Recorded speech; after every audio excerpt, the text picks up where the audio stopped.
Showing here some arm circles and swings. So often these are pretty basic exercise, but there's a few ways we can tune them up to make them feel great. So I'm gonna start with palms up, and I'm gonna start with some small circles here, going backwards. I like to start, and then I can make them a little bit bigger and coming forward. And I'm gonna show all these and then talk through a couple technique cues. So those are circles forward and back. And then I can come into some swings. So my thumbs are up. So I come up overhead, coming across the body, up and across maybe. So you can just kind of play around up Y like a YMCA, coming behind me a little bit more. You can even get a little body motion into it, more like a hip hinge. And so we're just kind of getting some fluid motion through the shoulders. So again, pretty basic, but stick with me for a couple things that can make sure this feels as good as we want it to. So first is a light core engagement in the core here.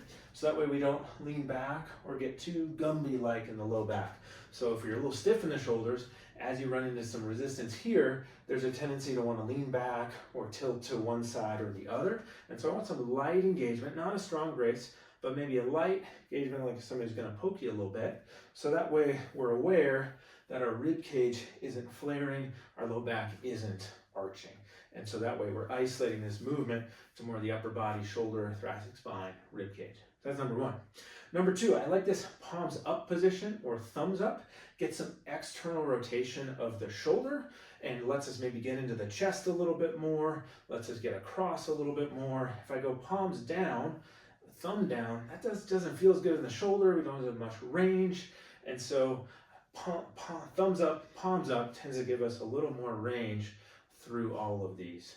Final one is making sure we're not stuck up in the ears. So much of the 21st century gets our shoulders kind of riding up here. Not dangerous to be there from time to time, but often we get a little stuck there. And so before I start, just kind of making sure shoulders are nice and fluid, getting them down out of the ears. I don't need a big squeeze, but want to be nice and relaxed. And then that's where I move from, is this nice kind of fluid position where I have plenty of space between shoulders and ears. I'm not trying to do arm circles from this position. So this can be a great one as just a dynamic workout warm-up, something you can do on pump and gas on a road trip, in an airport. I don't worry about looking silly at a gas station or an airport. Better to keep moving than to get stiff because you're worried about how you look. So, so tune up your arm circles and your arm swings and you'll be feeling pretty good.